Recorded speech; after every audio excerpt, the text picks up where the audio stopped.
오늘 본문 말씀은 창세기 41장입니다.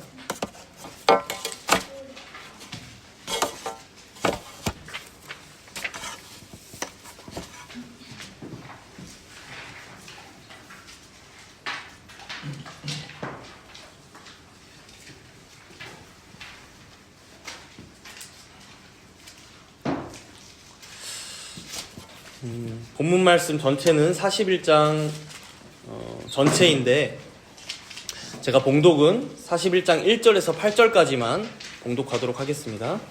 1절에서 8절 봉독합니다. 만 2년 후에 바로가 꿈을 꾼즉 자기가 나일 강가에 서 있는데 보니 아름답고 살찐 7 암소가 강가에서 올라와 갈밭에서 뜯어먹고 그 뒤에 또 흉하고 파리한 다른 7 암소가 나일 강가에서 올라와 그 소와 함께 나일 강가에 서 있더니 그 흉하고 파리한 소가 그 아름답고 살찐 7 소를 먹은지라. 바로가 곧 깨었다가 다시 잠이 들어 꿈을 꾸니 한 줄기에 무성하고 충실한 7 이삭이 나오고 그 후에 또 가늘고 동풍에 마른 7 이삭이 나오더니 그 가는 7 이삭이 무성하고 충실한 7 이삭을 삼킨지라. 바로가 깬즉 꿈이라. 아침에 그의 마음이 번민하여 사람을 보내어 애굽의 점술가와 현인들을 모두 불러 그들에게 그의 꿈을 말하였으나 그것을 바로에게 해석하는 자가 없었더라. 아멘. 시작하면서 지난주 말씀을 잠깐 생각해보면 요셉이 감옥에서 지내던 중에 술 맡은 관원장과 떡 굽는 관원장 2명을 만나게 되었죠. 이 2사람은 상당히 고위직이었는데 어떤 연유에선지는 모르지만 아마도 굉장히 큰 범죄에 휩쓸려서, 즉 바로에게 죄를 직접적으로 지었다는 명목으로 감옥에 들어온 사람들이었습니다. 어느 날 이 2사람은 어떤 꿈을 꾸게 되었고 이 꿈에 대한 해석이 너무나 궁금하던 차에 요셉을 통해 그 해석을 명쾌하게 듣게 되었죠.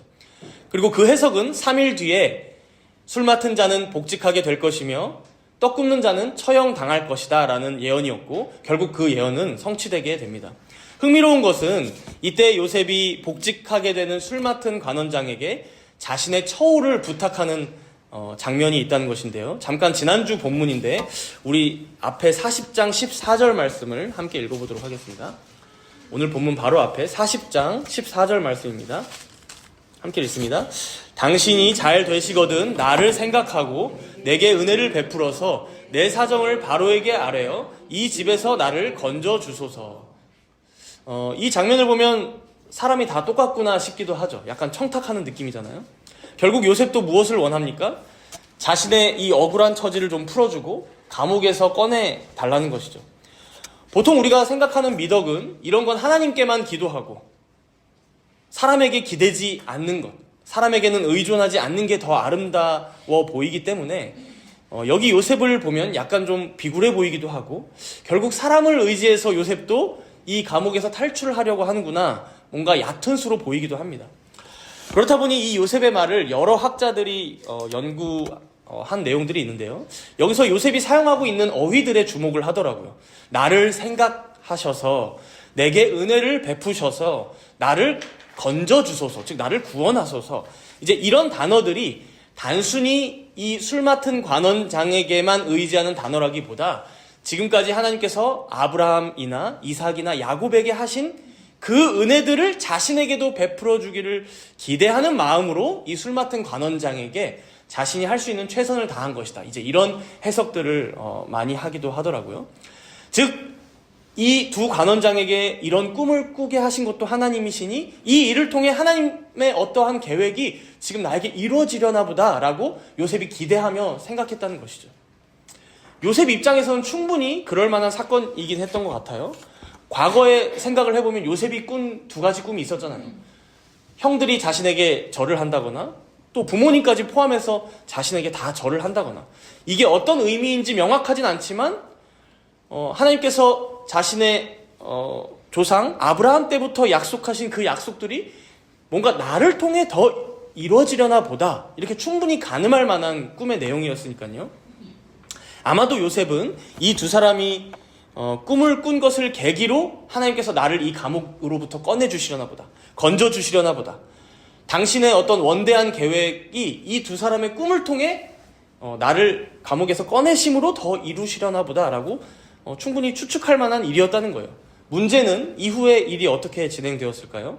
그게 오늘 본문 바로 앞에 40장 23절을 보면 나오는데 41장 본문 바로 앞이죠. 40장 23절 우리 함께 읽어보도록 하겠습니다. 23절 읽습니다. 술 맡은 관원장이 요셉을 기억하지 못하고 그를 잊었더라. 잊어버렸대요. 여러분 이 말씀이 이해가 가십니까?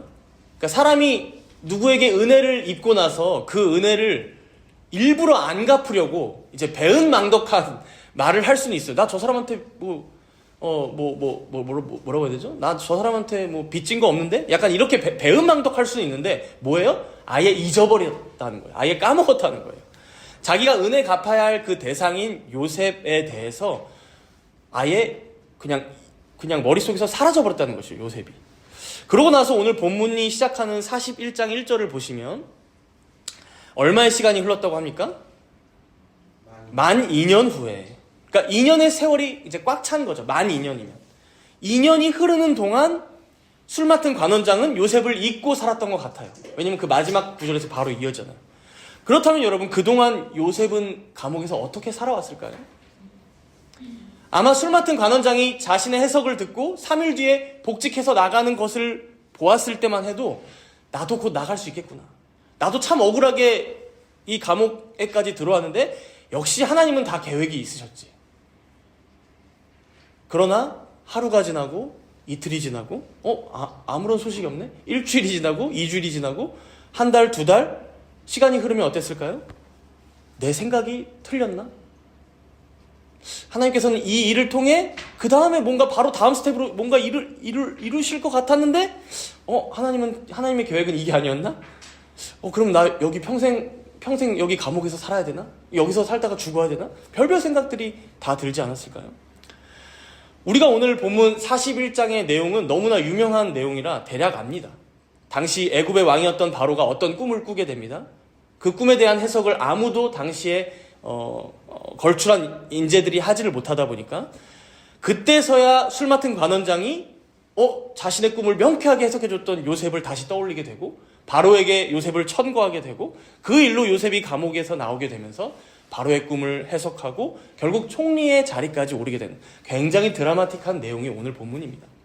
근데 이걸 우리가 한번 시간적으로 환산해서 생각해보면 어떨까요? 요셉이 술 맡은 관원장에게 잊혀져서 지냈던 세월은 간단하게 한 단어죠. 만 2년 후에라고 되어 있지만 2년이 훨씬 긴 세월이에요. 그렇죠? 오늘 본문에서 굉장히 드라마틱하게 변화가 일어나는 것은 세세하게 묘사하고 있지만 길어야 하루 안에 일어난 일들입니다. 반나절 안에. 그러니까 아마 추측해보자면 좀 부정적으로 이제 요셉을 한번 생각해보는 것이지만 요셉이 절망 가운데 그렇죠? 시간이 지났는데도 아무 소식이 없으니 술 맡은 관원장을 원망도 해보고 또 하나님의 뜻은 도대체 뭔지 모르겠어서 하나님 앞에서 불평도 해보고 내 인생은 왜 꼭 이래야만 하는지 자책하면서 지냈던 그 지난한 세월들은 무려 2년이었을 수 있지만 하나님께서 딱 정하신 때가 되자 어떻게 됩니까? 하루 만에, 반나절 만에 순식간에 모든 상황이 변하고 있다는 거예요. 여러분, 우리가 이러한 요셉의 여정, 인생을 통해서 배울 수 있는 점이 있는 것 같아요. 우리는 종종 정체되고 전혀 변화가 일어나지 않는 우리의 현실에 답답해하며 조급해할 때가 많습니다.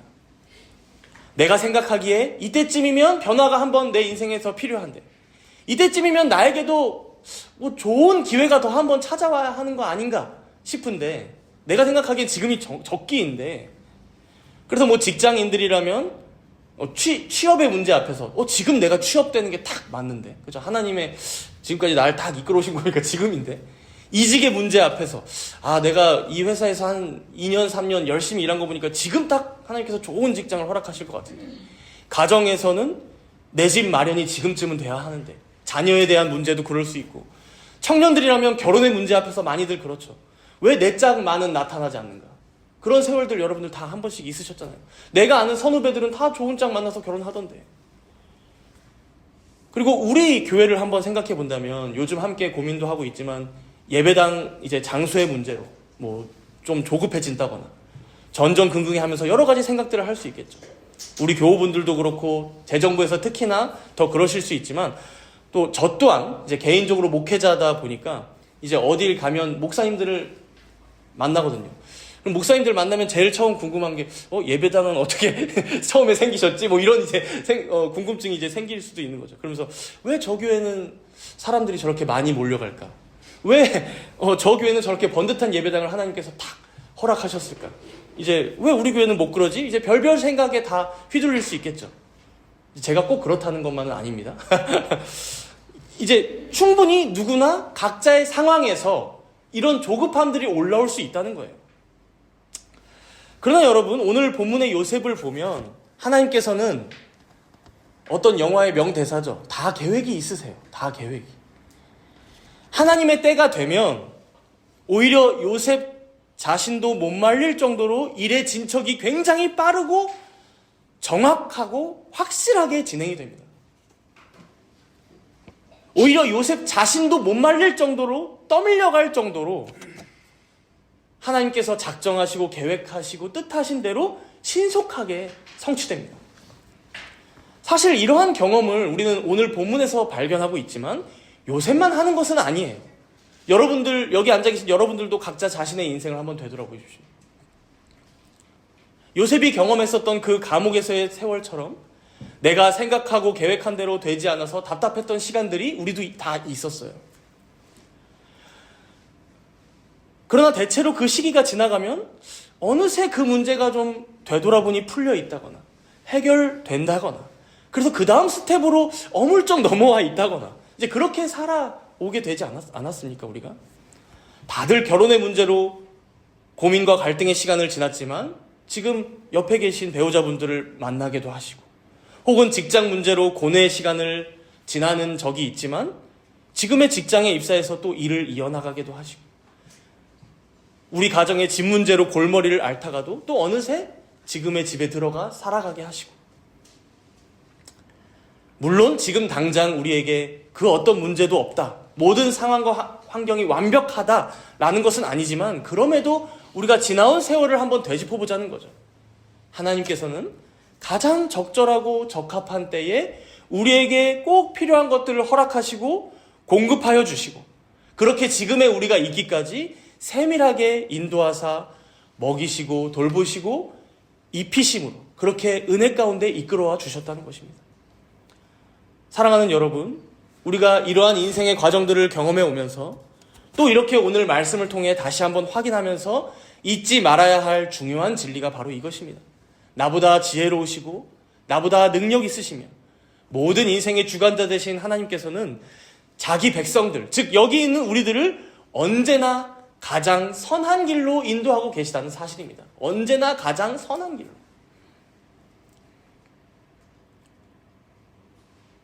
그러나 그 과정을 지나가는 우리의 태도는 다양하죠. 어느 때에는 불평과 원망이 쏟아져 나오기도 하고 너무 답답한 마음에 베개에 머리를 파묻고 소리도 치며 울기도 해보고 어느 때에는 하나님이고 뭐고 말씀이고 뭐고 쳐다보기도 싫고 교회도 가기 싫고 어떤 인생의 문제가 나를 억압하고 짓눌러서 아무것도 할 수 없을 것만 같은 때가 있습니다. 그러나 우리가 이러한 지난한 과정들 끝에는 결국 무엇이 있을지 믿고 살아가는 주님의 자녀요, 백성들이요, 성도들이라면 과연 이러한 과거의 시간들, 이러한 우리에게 주어지는 시간들을 어떻게 지내는 것이 지혜로운 일일까요? 선하시고 인자하시고 못하실 것이 없으신 우리 하나님께서 그러한 모든 시간들을 자기 자녀들에게 그냥 던져주실까요? 아니죠. 우리에게 가장 적합하고 꼭 필요한 시간과 과정이기에 우리에게 그러한 지난한 시간들을 허락하십니다. 그래서 그 시간이 기다림을 배우는 시간이 되었든 훈련이 되었든 연단이나 인내의 시간이 되었든 우리에게 꼭 필요하기에 주님께서 허락하신다는 것이죠. 한번 생각해 보세요. 만약 오늘 본문에 술 맡은 관원장이 요셉의 이제 청탁이죠. 청탁을 딱 듣고 맞아, 내가 은혜를 꼭 갚아야지. 나가자마자 요셉에게 은혜를 갚았다고 한번 생각을 해보세요. 복직하자마자. 그래서 요셉이 정말 그 다음날 억울함으로 된 게 판결이 딱 다시 나서 무죄 판결이 나서 다시 감옥에서 나왔다면 어떻게 되었을까요, 여러분? 다시 노예예요. 노예 생활을 다시 이어가겠죠. 가장 잘 풀려봤자 예전처럼 가정총무의 일을 하겠죠. 어느 집안에. 그렇게 여러분, 하나님께서는 오히려 그 2년이란 세월을 이 요셉을 더욱 준비시키는 과정으로 삼으셨던 거예요. 감옥에 있지만. 제가 아까 예를 들기 위해 조금 그 시간들을 이제 부정적으로 표현하긴 했지만, 사실 오늘 본문을 보면 요셉은 그 2년여의 시간을 통하여 하나님을 향한 신뢰가 더욱 깊어져 있음을 우리가 발견할 수 있습니다. 사람이 고난을 아주 깊이 겪어서인지 무려 바로 왕 앞에 서는데도 두려움 없이 담대하게 섭니다. 자신의 믿는 바 신앙을 고백하고 거침없이 그에게 하나님의 말씀을 전하고 바로의 꿈을 그대로 해석해 주는데 전혀 망설임이 없습니다. 즉 하나님께서는 그 2년의 시간을 통해 이후에 요셉이 바로 왕 앞에서도 그의 꿈을 온전히 해석하는 자로 설 수 있도록, 또 감옥에서 지내면서 배워온 여러 경영적인 스킬들을 통해 이제 그 바로의 꿈의 내용들을 대처하여 이후에 그 나라를 잘 다스릴 수 있도록 요셉을 준비시키셨다는 것이죠. 2년 동안 감옥에 더 있게 하면서. 이처럼 하나님께서는 우리가 살아가는 모든 시간과 여러 인생의 과정들을 통해 우리 자신들 한 명 한 명을 성화시켜 나가십니다. 가끔 보면 어떤 분들이 이제 설교하시면서 이렇게 표현을 하시더라고요. 사람은 자기가 인생 살아보니까 사람은 변하지 않더라. 사람은 항상 죄인이라서 자기가 생각하기엔 그러니까 사람이 실제적으로 거룩해지는 성화는 없더라. 그래서 성화는 끝까지 주님의 은혜를 더 붙잡는 게 성화더라. 이제 이런 식으로 이제 뭐 두루뭉술하게 표현하시는 거겠죠. 하나님의 은혜를 더 강조하면서. 그러나 저는 그 말씀을 들을 때 마음이 상당히 불편했어요. 왜냐하면 성경은 여러분 성화를 얘기합니다. 그래서 우리가 교리문답 배울 때에도 성화의 부분이 있는 거예요. 창세기에서 특별히 오늘 본문에 등장하는 요셉을 보면 이걸 더욱 우리는 발견하게 되죠. 우리가 소요리 문답도 다들 배웠지만 여러분 성화를 뭐라고 가르칩니까? 여러분들 이 빈칸에 한번 제가 읽어드릴 테니까 빈칸에 채우시면서 한번 들어보세요. 성화의 정의인데 하나님의 값없는 은혜의 일하심으로써 하나님의 값없는 은혜의 일하심으로써 우리가 점점 더 죄에 대하여는 죽고 의에 대하여는 살게 하심으로 우리의 전 인격이 새로워지는 것을 말합니다. 한 번 더 쭉 읽어드리면 하나님의 값없는 은혜의 일하심으로써 우리가 점점 더 죄에 대하여는 죽고 의에 대하여는 살게 하심으로 우리의 전 인격이 새로워지는 것을 말합니다. 성화. 분명히 여러분 맨 앞에서도 하나님의 값없는 은혜의 일하심이다. 즉 하나님의 은혜로 되는 것이지만 우리의 노력이나 우리의 공로로 되는 것은 아니지만 분명히 우리의 전 인격이 새로워진다라고 말하죠. 즉 오늘 요셉을 통해 우리가 적용해 본다면 어떨까요? 예전에 우리가 어떤 고난들, 역경들을 겪을 때에는 더 많이 낙심했어. 더 깊이 좌절했어. 그래서 하나님 앞에서 맨날 원망하고 불평하고 한숨 쉬며 지냈어. 근데 그러한 일들을 몇 번 겪어보면서 이 문제도 넘어가게 하시네? 이 문제의 끝에는 해결을 주셨네? 이 문제의 끝에는 더 큰 복을 주셨네? 이걸 넘어가면서 그러한 비슷한 문제들이 다시 한번 다가올 때 어떻게 되는 거예요? 하나님께서 나에게 또 다른 고난을 허락하시는구나. 내가 더 성숙하라고, 내가 더 성장하라고 이번에는 더 큰 문제를 내 앞에 주시는구나. 예전보다는 좀 더 마음의 여유를 갖고 하나님께서 가장 적합하고 적절한 때에 어떤 이 상황의 변화나 해결책을 주시겠지. 그러면서 더욱 신뢰하게 되는 것이죠. 예전보다는 조금 더 죄를 덜 짓고 조금 더 의롭게 생각하며 행동할 수 있게 하시는 것이죠. 성화입니다. 성화. 바라기는 여기 계신 우리 정다문교회 성도님들이 이렇게 되기를 소망합니다. 그래도 우리가 함께한 세월들이 이제 점점 쌓여가다 보면 각자 여러 과정들을 겪어나가는 것을 옆에서 함께 지켜보기도 하고 또 그런 일들 때문에 함께 울기도 하고 함께 웃기도 하면서 지내잖아요. 우리 모두가 그런 여러 일들에 조금씩 더 성숙하게 대처해 나가는 성도들이 되었으면 좋겠습니다. 예전에는 더 많이 마음에 짐이 되고 힘들었던 일들이 나중에는 그 상황, 똑같은 상황이지만 조금 더 하나님을 신뢰하고 조금 더 의연하게 생각하며 대처하고 그렇게 서로가 함께 자라가면 좋겠어요. 하나님께서는 이렇게 한 사람 한 사람을 또 한 공동체나 교회를 이끌어 가시는 것 같습니다. 전에는 너무 버거워서 나만 신경 쓰며 겨우겨우 지냈다면, 내 코가 석자야 라고 하면서 지냈다면, 이제는 그런 일을 겪으면서도 더 의로운 것은 무엇일까? 더 옳고 더 선한 것은 무엇일까? 내 이웃과 주변에게 선한 영향력을 끼칠 수 있는 나의 지금의 생각과 행동과 말은 무엇일까? 하나님께서 이번에도 나를 성화의 과정으로 이런 일들을 허락하시는구나 라고 하면서 그분을 신뢰하며 더욱 기다릴 줄 아는 우리 모두가 되기를 소망합니다. 이제 우리가 오늘 본문에서 하나님께서 정하신 때에 이 변화는 아주 급격하게 일어났다고 했죠. 어떤 일들이 이제 일어나는지 조금 더 자세히 살펴보면 좋겠는데요. 먼저 바로가 꾼 꿈이 무엇이었는지 간단히 파악해보면 좋을 것 같아요. 우리 본문 1절을 한번 읽어볼까요? 41장 1절입니다. 함께 읽습니다. 만 2년 후에 바로가 꿈을 꾼즉 자기가 나일 강가에 서 있는데, 여러분 애굽 하면 나일강이죠. 지금도 이집트 하면 나일강입니다. 지금도 그렇지만 고대의 나일강의 위험은 그야말로 엄청났습니다. 이집트 문명의 근원이고 생명의 원천으로 여겨졌죠. 그래서 그 나일강 이 젖줄기 이 자체로 하나의 신으로 여겨졌습니다. 그런데 바로의 꿈을 보면 이러한 나일강을 필두로 당시에 자신들이 다 섬기고 있던 신들이 등장하는 것을 볼 수 있어요. 그러니까 다 바로의 꿈에 등장한 것들은 다 자신들의 신이에요. 먼저는 여기 1절에 나일강이 등장했고요. 2절에 보시면 소가 등장하죠.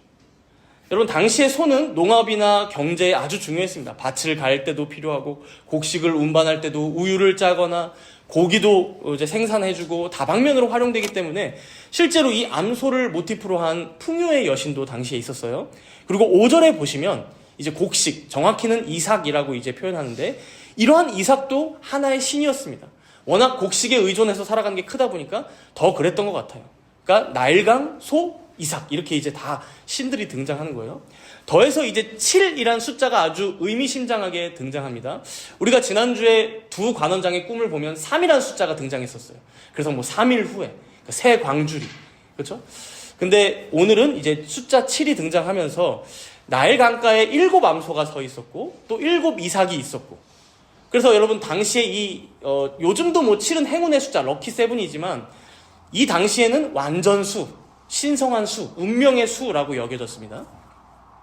그런데 본문 3절에 한번 보세요. 이제 먼저 나왔던 아름답고 살찐 7 암소가 아주 기름이 잘잘잘 흐르는 7 암소였던 것 같아요. 어떻게 되었어요? 뒤 이어 나오는 흉하고 파리한 다른 7 암소에게 뜯어 먹혔다는 거예요. 또 이어지는 이제 꿈을 2번 꿨어요. 한 번 꾼 다음에 너무 섬뜩해서 깨고 다시 한번 잠에 들었는데 또 꾼 거예요. 5절에 보니까 충실한 7 이삭, 그러니까 풍성한 7 이삭이었던 것 같아요. 근데 6절과 7절을 보니까 마른 7 이삭이 먼저 있던 그 무성한 충실한 7 이삭을 삼켜버렸다는 거예요.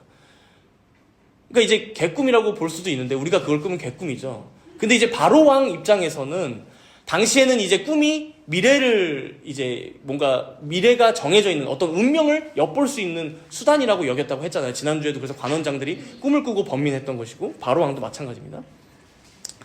먼저는 나일강이라면 이제 생명의 근원인데, 그렇죠? 그리고 아름답고 살찐 7 암소, 또 풍성한 곡식 이 이삭들도 모두 우리에게 풍요를 가져다 주는 신들인데 어떻게 되고 끝나요?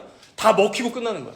흉하고 파리한 소가, 마르고 가느다란 이삭이 이걸 다 집어삼키고 꿈이 끝나니까 너무 불길하잖아요. 그래서 이제 이렇게 되는 거죠. 우리 본문 8절을 함께 읽어봅시다. 41장 8절이에요. 아침에 그의 마음이 번민하여 사람을 보내어 애굽의 점술가와 현인들을 모두 불러 그들에게 그의 꿈을 말하였으나 그것을 바로에게 해석하는 자가 없었더라. 여기서 이제 점술가와 현인들이 등장하는데 쉽게 말해서 점술가들은 점쟁이들, 여러분 당시에는 궁정에서 점쟁이들이 있었습니다. 그렇죠? 왜냐하면 미래를 예측하고 뭐 정책할 때 다 참고해야 되니까요. 그리고 현인들 있죠? 당시 최고의 지혜자들입니다. 학식이 아주 뛰어난 사람들을 다 모은 거예요. 지금 점쟁이들과 지혜자들. 그런데 어떻다고 얘기해요? 꿈 내용을 말해줘도 해석하는 자들이 아무도 없었다는 거예요. 이제 이 부분에서 또 우리가 해석이 분분합니다. 신학자들이. 솔직히 우리가 이 꿈의 내용을 그냥 들으면 대략 어떤 꿈이겠거니라는 감이 오잖아요. 물론 우리가 뒷 내용을 어려서부터 막 주일학교에서 많이 들어서 또 알지만 그렇게 뭐 어려운 꿈의 내용은 아닌 것 같은데 하는 구석도 분명히 있단 말이에요. 풍성한 소와 이삭들이 흉측하게 마른 소와 이삭에게 먹히는 거니까 풍성함과 흉측함 뭔가 이게 이어지니까요. 그래서 여기 이제 점쟁이들과 이 학자들이 해석하지 못한 이유에 대해서 추측들을 많이 하는데 그 두 가지 이유를 한번 우리가 종합해서 생각해 보자면 먼저는 하나님이 개입하셔서 막으셨다는 것을 우리가 알 수 있어요. 하나님께서 개입하셔서 막으셨다. 해석을 막으셨다는 것이죠. 여러분 모든 꿈이 그렇진 않지만 이 바로가 꾼 꿈은 확실하게 하나님께서 꾸게 하신 어떤 계시였어요. 그렇다 보니 이 하나님의 계시를 아무나 깨닫고 해석할 수가 없었던 것이죠. 애초에. 그러니까 사람의 인생들에 이제 아무리 인재들이 있다고 해도 그들의 지혜는 한계가 있음을 보여줍니다. 두 번째로는 이 꿈을 딱 들어보면 어때요? 바로 왕이 번민할 만한 어떤 불길한 내용으로 느껴지잖아요. 그렇다 보니까 웬만한 사람들이 이 꿈을 해석하기를 두려워한 것이죠. 만약에 잘못 자기가 말했다가는 자기 목이 그 앞에서 그대로 날아갈 수가 있어요. 그렇죠? 당시에는 왕의 권력이 너무 세니까 너무 불길한 너무 진짜 자기가 생각해도 너무 불길해. 그러다 보니까 얘기해도 문제이고 만약에 얘기한다고 한다 그럼 너 어떻게 할 거야? 라고 했을 때 대책이 있어야 그 뒤를 이어서 말을 할 수 있기 때문에 아예 말조차 꺼낼 생각을 못했다. 두려워했다라고 이제 우리가 한 가지 더 해석을 해볼 수 있는 것이죠. 이런 여러 이유로 꿈에 대한 해석을 바로 왕에게 속 시원하게 해주는 사람이 없었다는 것은 분명한 것 같아요. 바로 이때 9절에 보시면 본문 9절에 보시면 술 맡은 관원장이 드디어 몇 년 만에 2년 만에 요셉을 떠올리게 됩니다. 이것도 참 웃기죠. 그러니까 완전 잊고 지내다가 요셉을 2년 만에 떠올려요. 그러면서 12절에 보시면 요셉을 무엇라고 칭해요? 히브리 청년입니다. 그는. 여러분 이거는 요셉이 아주 천한 사람입니다 라고 강조하면서 얘기하는 거예요. 그러니까 바로왕 앞에 천거한 거다 보니까 너무 천한 사람을 데려다 놓으면은 이게 좀 구색이 안 맞잖아요. 보통의 애굽 사람도 아니고 완전히 노예인데 거기다가 더군다나 저기 가나안 땅에서부터 끌려온 히브리 사람의 소년이에요. 그러니까 굉장히 낮춰서 이제 어떤 기대를 이제 더 낮추는 거죠. 지금 바로왕의 기대를. 그러나 그가 꿈 해몽은 확실히 해줬습니다 라고 얘기한 거예요. 바로왕은 지금 그러한 정황들이 신경이 안 쓰여요. 빨리 자신의 꿈만 해몽해 주기만 하면 되었던 거예요. 그래서 14절인데요. 우리 14절 함께 읽어볼까요? 14절 함께 읽습니다. 이에 바로가 사람을 보내어 요셉을 부르매 그들을 급히 그를 옥에서 내놓은지라. 요셉이 곧 수염을 깎고 그의 옷을 갈아입고 바로에게 들어가니. 여러분 2년을 기다렸다고 했어요. 아니 요셉이 감옥에서 총 지냈던 세월을 생각하면 아마 4년여 기간 정도가 되지 않았을까 추측이 됩니다. 언제 나올 수 있을지도 모르고 나간다 해도 노예로 살아갈 수밖에 없다고 생각했던 그때에 바로가 요셉을 불러와라 말하자마자 어때요 지금? 바로가 사람을 보내어 요셉을 부르매 그들이 급히 그를 옥에서 무슨 토해내듯이 내놓습니다. 그리고 요셉이 곧 수염을 깎고 옷을 갈아입고 바로에게 들어가니. 급하게 단 몇 시간도 안 되어 일어나는 일들이죠. 기다림은 너무나 오래 걸렸는데 변화는 하나님의 때가 되자 뭐 반나절이 안 걸립니다. 좀 전만 해도 지저분한 죄수 옷에 덥수룩한 수염에 손과 발에 찼고 쇠사슬을 차고 있었는데 순식간에 어떻게 됩니까? 깔끔하게 수염도 깎고 옷도 갈아입고 그 당시 최고의 권력자라는 아니 애굽에서는 이미 신의 아들이라 추앙받던 그 파라오 앞에 서게 되는 거예요. 하나님의 때는 이렇게 도련히 그러나 확실히 도래합니다. 이제 요셉은 당시 가장 높고 위대한 사람이었지만 자신의 꿈 하나 때문에 깊이 번민하고 있는 바로에게 자신의 말을 담대하게 하기 시작합니다. 우리 16절을 함께 읽어보도록 하겠습니다. 16절입니다. 요셉이 바로에게 대답하여 이르되 내가 아니라 하나님께서 바로에게 편안한 대답을 하시리이다. 앞에 15절에 보면 너가 그렇게 꿈을 잘 해석한다며? 그러니까 요셉이 뭐라고 바로 대답해요? 제가 잘 해석합니다가 아니라 내가 아니라 하나님께서 바로에게 편안한 대답을 주실 거예요. 하나님께 모든 공로와 영광을 바로 돌리고 있죠. 자신이 다 받을 수 있는 그 기회가 왔음에도. 여러분, 만약 2년 전에 술 맡은 관원장이 요셉을 잊지 않고 꺼내줬다면 아마 요셉은 술 맡은 관원장에게 너무 고마웠을 거예요. 그러나 그에게 일정 부분의 영광을 많이 돌렸을 것입니다. 그러나 어땠습니까? 그 술 맡은 관원장은 완전히 잊었어요. 자신의 기대는 완전히 무너졌어요. 그러나 그를 다시 기억나게 하신 것은 오직 하나님이셨습니다. 요셉은 바로 그걸 고백하고 있는 거예요. 날 꺼내주신 것도 하나님이시고 당신의 꿈을 해석할 분 또한 내가 아닌 하나님이십니다. 여기서 요셉이 편안한 대답을 하실 거라고 이제 말하고 있는데, 이 편안한이라는 단어가 우리가 잘 알고 있는 샬롬입니다. 샬롬. 그래서 보통 안녕이나 이제 평화를 의미하는데, 여기서는 조금 더 확장된 의미를 내포합니다. 구원이나 온전함, 그리고 번영을 의미해요. 즉 뭐예요? 당신은 불길한 꿈을 꾸어서 지금 번민하고 있지만 하나님께서는 당신을 그 꿈으로부터 건져내실 것입니다. 온전케 하실 것입니다. 번영케 하실 것입니다.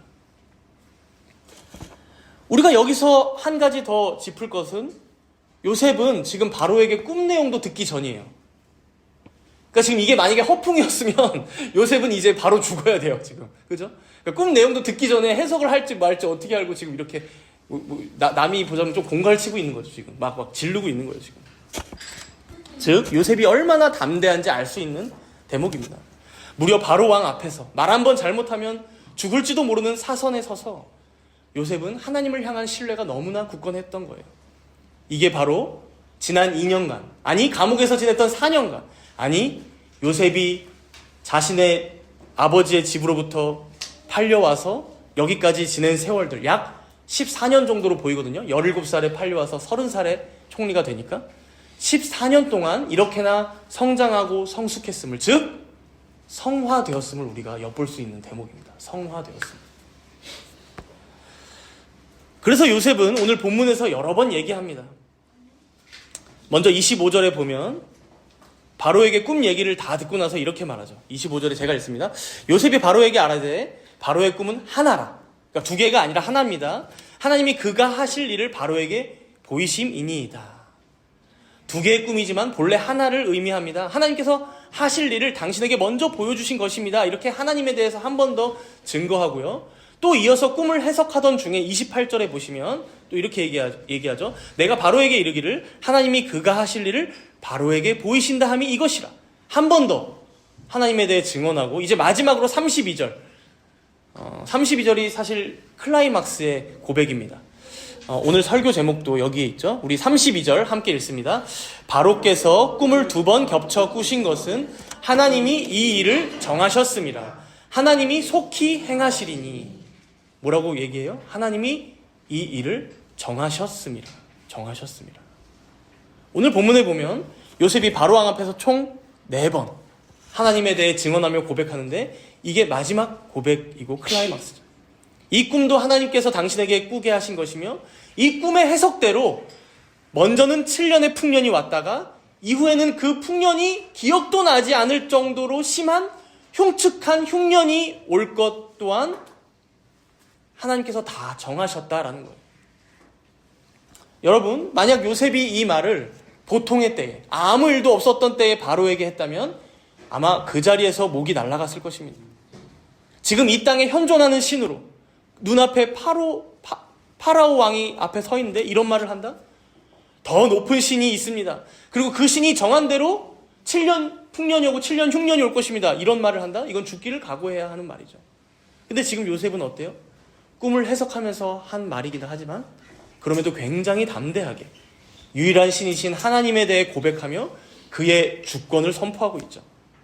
그만이 역사의 주관자이십니다. 그만이 온 세상을 다스리시는 유일한 하나님이십니다. 심지어 이 애굽 온 땅에 풍년도 주실 수 있는 분이시며 흉년도 주실 수 있는 분이십니다. 이걸 명확하게 밝히고 있는 것이죠. 이어서 이제 33절부터 보면 자세히 보진 않겠지만 이 일에 대한 대책을 쫙 세워줍니다. 그러니까 요셉은 대책도 있었던 거예요. 명철하고 지혜 있는 자를 따로 세우십시오. 그리고 앞으로 7년 다가올 풍년 동안 5분의 1의 세금을 거두십시오. 20%를 내는 거예요. 대신 많이 버니까. 그걸 다 국고에 들여서 잘 보관했다가 이후에 다가오는 7년의 흉년의 기간 동안 온 애굽 사람들을 먹여 살리면 된다는 거예요. 그러니 여러분 보세요. 요셉이 얼마나 지혜로운 자가 되어 있습니까? 이게 다 지금까지 요셉이 겪어왔던 과정들, 시간들, 그 모든 것이 합력하여 선을 이루고 있는 장면이 바로 오늘 본문 창세기 41장의 내용입니다. 이후에도 하나님께서는 이 요셉을 통해 야곱의 식구들을 애굽으로 불러들이실 것이고요. 그러한 과정 가운데 히브리 민족, 즉 아브라함의 후손들을 아브라함에게 약속하셨던 것처럼 바다의 모래와 같이 하늘의 별과 같이 많게 하실 거고요. 그리고 그 민족을 통해 마치 지금 요셉을 통하여 많은 사람들이 먹고 살아가게 되는 것처럼 구원받는 것처럼 아브라함의 후손들을 통해 구원받게 하시는 그 구원 역사의 계획까지 성취하고 계신 거예요. 그러니 여러분, 우리가 어떻게 이 하나님을 신뢰하지 않을 수 있겠습니까? 오늘 본문의 일들은 다만 요셉 개인에게서 그치는 일들이 아닙니다. 이후에 이어지는 모든 이스라엘 민족의 역사와 또 신약으로 와서 아브라함과 다윗의 후손으로 태어나시는 성육신하신 그리스도의 역사로 이어지고 또 그를 믿는 자는 모두가 구원받는다는 모든 이방인들의 복음의 역사로 이어지는 말씀이라는 것입니다. 그러니 사랑하는 성도 여러분, 우리는 이러한 하나님의 영원한 작정의 메인 자들입니다. 그의 세밀하신 섭리의 손에 붙들린 자들입니다. 오늘 요셉이 바로 왕 앞에서 고백했던 것처럼 하나님께서 이미 다 정하신 그 역사를 우리는 오늘로 살아갑니다. 오늘 말씀을 마치면서 세 명의 이름의 의미를 살펴보며 마치면 좋을 것 같아요. 본문 45절을 한번 보시면 바로가 요셉을 총리로 세우면서 한 가지 이름을 정해주죠. 어떤 이름이에요? 45절에 보면 생소하죠. 사브넷 바네아. 그렇죠? 사브넷 바네아. 애굽식 이름입니다. 그래서 혹자들은 요셉이 이런 애굽식 이름을 사용했다고 해서 변질되었는데 총리 되자마자 바로 그냥 무슨 창씨개명 하듯이 친일파들이 그 애굽의 이름을 바로 썼는데 이제 그런데 이 이름의 의미를 보면 그렇지가 않습니다. 사브넷 바네아는 하나님께서 말씀하시니 그가 산다, 존재한다라는 의미입니다. 하나님께서 말씀하시니 그가 산다, 존재한다. 즉 요셉이 살아갈 수 있는 것은, 그가 존재하는 것은 그 자체가 하나님의 작정이고 섭리고 하나님의 말씀임을 고백하는 이름입니다. 사브넷 바네아.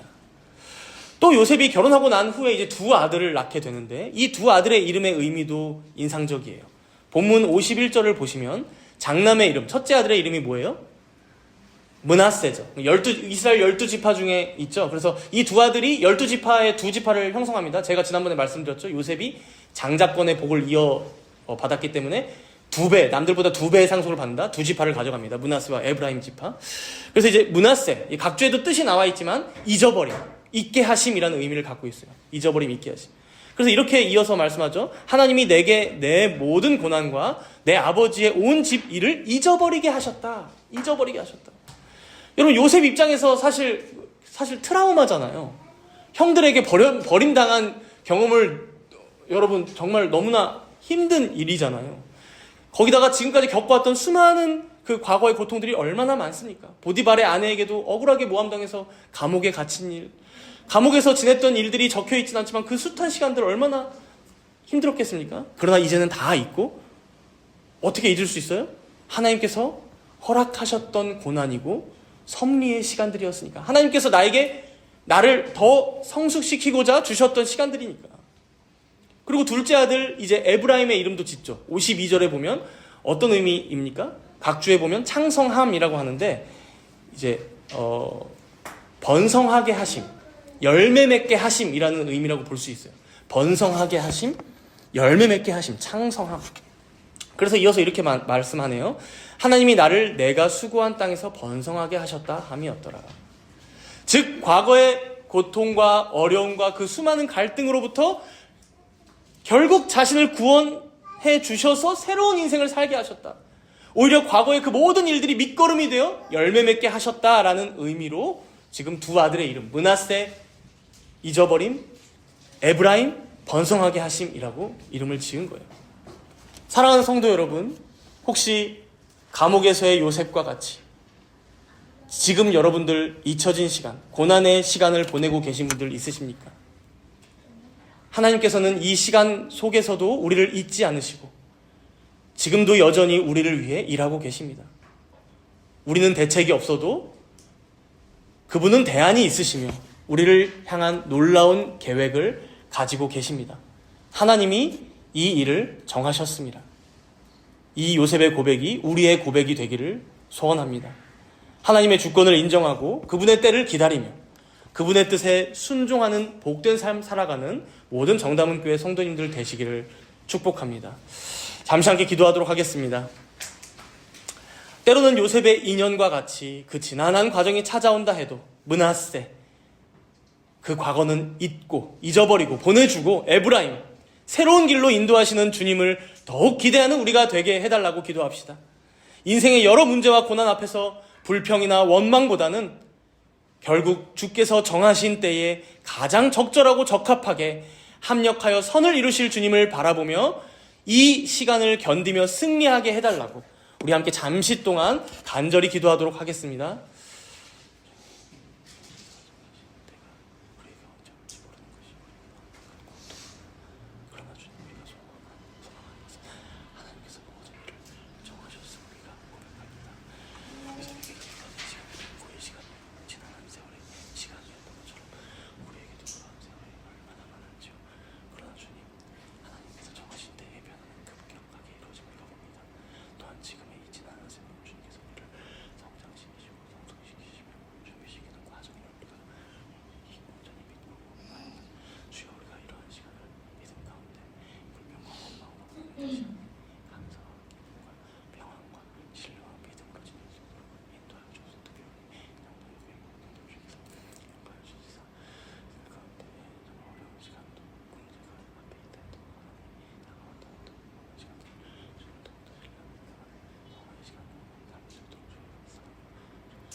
인자와 긍휼이 풍성하신 하나님 아버지, 오늘 말씀을 통해 모든 일을 정하신 하나님의 주권과 섭리를 깨닫게 하심에 감사를 드립니다.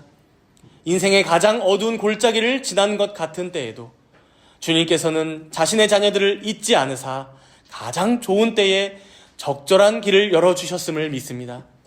우리의 고난과 기다림이 헛되지 않음을, 모든 여건과 고난의 과정들이 결국엔 주께서 사랑하시는 자녀들을 성화의 길로 빚어가심을 우리가 믿습니다. 우리 모두가 이 믿음 가지고 우리에게 맡겨진 일터와 가정, 또 교회에서 주님을 더욱 의지하며 살아가게 하여 주옵소서. 매일의 일상에서 매 순간순간마다 주님의 선하심과 인자하심을 잊지 않고 기억함으로 더욱 주님만을 바라보며 살아가는 여기 있는 모든 주의 귀한 권속들 되게 하여 주옵소서. 감사드리며 예수님의 이름으로 기도합니다. 아멘.